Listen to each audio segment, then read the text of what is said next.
Baik, terima kasih. Senang sekali saudara, saya Nadia dapat menemani Anda kembali dalam Serambi Topik.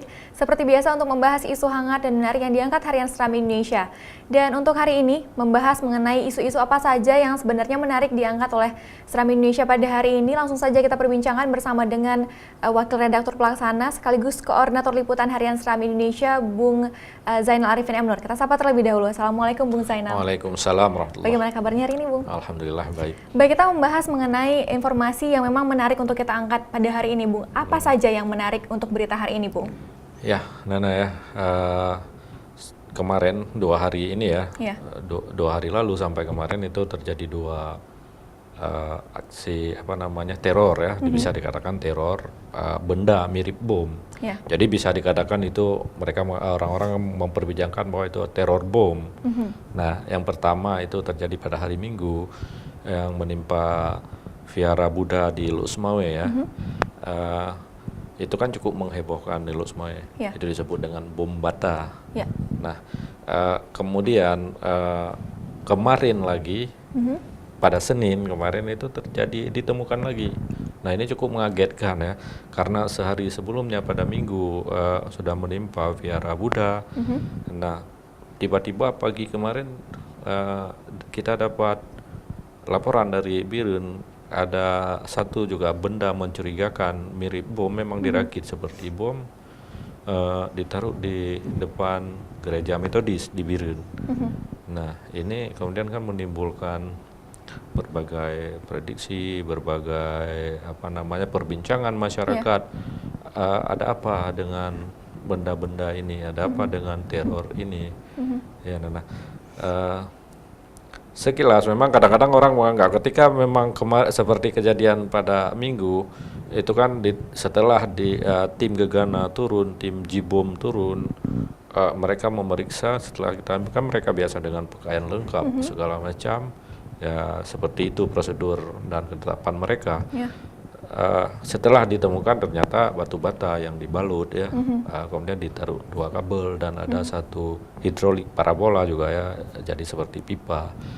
Nah, ini kan kemudian menjadi masyarakat kan banyak yang berjakan ya, ternyata seperti ini, orang kan iseng-iseng gitu ya. Nah, kemudian ketika pagi kemarin terjadi lagi ditemukan di Birun, nah ini kan sudah agak serius.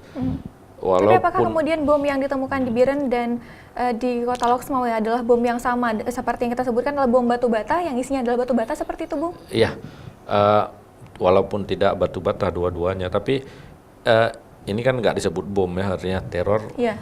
Benda mirip bom ya. Yang di Birun ini lebih lebih hampir lebih mirip dia, dengan cara dia mengemasnya, kemudian kabelnya juga cukup banyak. Walaupun kemudian orang ketika tim Jibom ini, Jihanda ini turun dengan segala perlengkapan, ternyata memang itu cuma mainan. Tapi kan mereka harus hati-hati semua. Kita juga perlu sangat hati-hati karena ada beberapa kali kejadian, nanti sekali mungkin yang benaran gitu kan. Nah, ini yang kemudian kita coba, kalau sudah 2 kali ini nggak sekedar iseng ya. Artinya polisi harus menangkap, memang harus mencari orang ini. Karena ini kalau misalnya 1 kali dibiarkan, 2 kali terus juga dibiarkan, nggak ada tindak lanjutnya. Misalnya ya dibiarkan, artinya polisi tetap bekerja. Tapi seandainya misalnya dibiarkan, itu kan akan terjadi di daerah-daerah lain. Terjadi juga di Banda Aceh, terjadi di segala macam lah. Ini kan menimbulkan hal yang tidak baik ya untuk Aceh, apalagi kita juga sedang dalam proses tahapan pilkada. Jadi pasti nanti akan ada pihak-pihak yang bermain.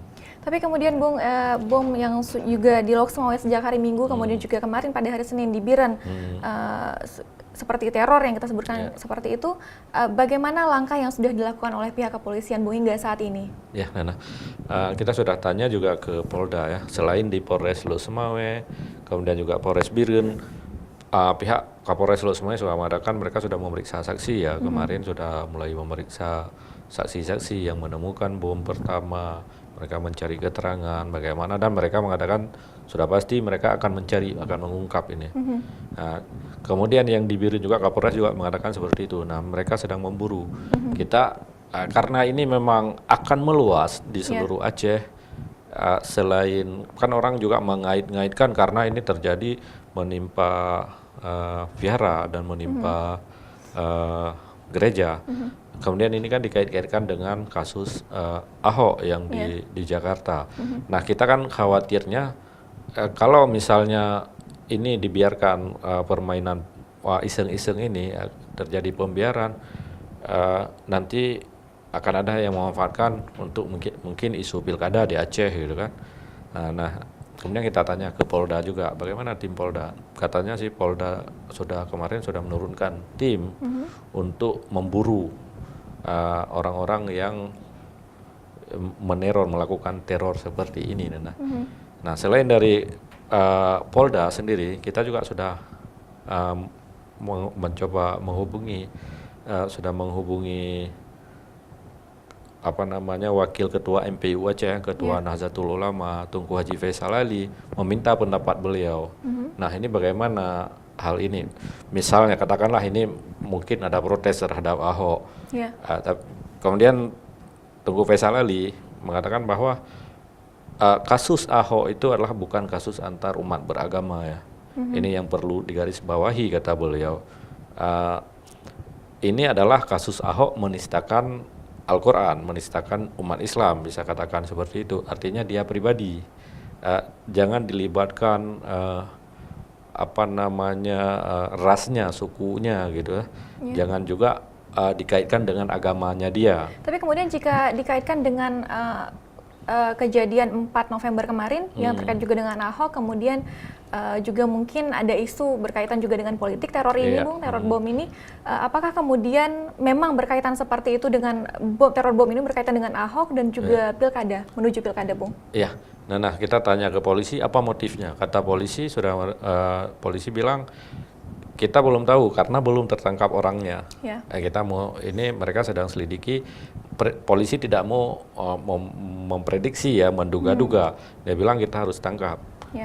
Kita temukan dulu orangnya, kemudian kita akan tahu apa motif dia melakukan ini. Nah, dari situ baru bisa diambil kesimpulan. Tapi polisi sudah mengatakan kalau melihat dari kejadian itu hampir pasti tidak terkait dengan Pilkada Aceh. Tapi polisi tidak menyebut bahwa ini terkait dengan Ahok gitu ya. 4 November juga tidak mengaitkan ke sana. Tapi polisi memastikan seperti halnya ini enggak terkait dengan pilkada. Karena kalau pilkada biasanya kan menyasar posko-posko tim pemenangan seperti itu ya, seperti pilkada 2012 dulu ya. Kemudian kita tanya ke Al-Haidar, pengamat teroris ya. Al-Haidar mengaitkan bahwa ini memang ada hubungannya dengan Ahok atau aksi 4 November, mungkin ada kekecewaan dengan sikap pemerintah seperti itu ya. Ada upaya, mungkin ada orang-orang yang walaupun iseng tapi dia ingin memberikan warning atau menumpahkan kekecewaannya. Jadi kita turunkan secara paripurna. Nah, kita minta dari ulama supaya ulama minta ini jangan dikaitkan bahwa dengan Ahoknya kan dari China, dia kemudian orang China ini banyak di Buddhanya gitu kan, beragama Buddha, jangan disasar ke mereka. Terus juga dia beragama Kristen, kemudian disasarnya gereja. Ini nggak boleh, kata Tunku Faisal Ali, karena ini agama Islam melarang hal-hal seperti ini. Jadi agama Islam itu adalah rahmatan lil alamin, jadi harus baik-baik kepada semua, kita harus melindungi bahwa kita pesan implisit yang ingin kita sampaikan adalah mengenai tidak boleh ada kesenjangan antara umat beragama seperti itu, Bung. Iya, kita ingin menyampaikan seperti itu. Kalau misalnya Ahok sudah menghina Al-Quran, itu Ahoknya harus diproses gitu kan. Kita kan nggak boleh juga kemudian orang-orang yang seagama dengan dia yang kita serang, artinya mereka belum tentu juga belum ikut-ikutan bersalah. Bahkan banyak juga mungkin orang Kristen yang tidak sependapat dengan dia ya, seperti itu. Nah, ini yang kemudian kita inginkan dengan menurunkan berita secara paripurna seperti ini supaya pembaca kita membaca dari semua sudut. Jadi ada peristiwanya seperti ini, tinjauan polisinya, kemudian juga pendapat dari pakar terorisnya, apa ini ada apa dengan ini.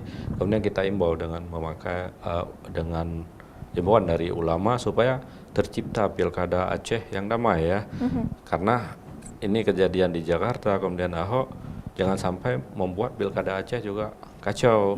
Kita sudah cukup lama ya bergelimang dengan konflik, dulunya cukup membuat jera masyarakat. Nah kalau misalnya ini kejadian lagi, bukan tidak mungkin nanti kita juga akan terjerumus kembali ke dalam konflik ya seperti lalu itu.